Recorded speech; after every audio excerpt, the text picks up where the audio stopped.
Cup 12,000 भाव. अरे कोण म्हणतं देत नाही, कोण म्हणतं देत नाही.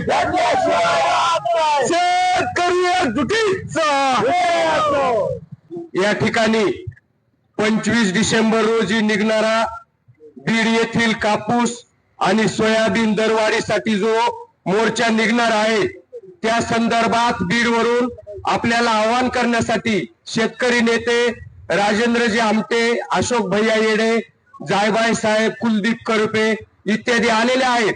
मी त्यांना एकच शब्द देतो, बालाघाटाच्या वतीने, लिंबा गणेश परिसराच्या वतीने, आमच्या परिसरातून सामाजिक कार्यकर्ते, आमचे आदर्श डॉक्टर गणेशरावजी ढवळे साहेब असतील, रवी बापू निर्मळ असतील, आमचे पंचायत समिती माजी सदस्य राजाभाऊ आप्पा गिरे असतील, नेकनूरचे जगदीश भाऊ शिंदे असतील, चौसाळ्याचे सतीश भाऊ जोगदंड असतील, पाचंगरीचे गणेश मुंडे असतील, पोखरी, पिंपरणे, सोमनाथवाडी, बेलगाव, लिंबा गणेश, खंडाळा, मांजरसुंबा, येळम घाट, चौसाळा, वारवाडा, पिंपळगाव या परिसरातून आम्ही यावेळेस संपूर्ण बीड जिल्ह्यातला विक्रम मोडीत काढून इतक्या मोठ्या संख्येने याच्यामध्ये सहभागी होऊ हेच या ठिकाणी सांगतो आणि आपल्या मोर्चाला जाहीर पाठिंबा व्यक्त करतो.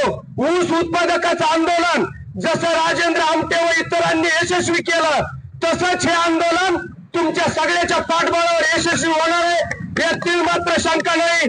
आपण जास्तीत जास्त संख्येने एकजुटीने स्वखर्चाने आणि उत्स्फूर्तपणे या मोर्चामध्ये सहभाग नोंदवावा ही विनंती. धन्यवाद.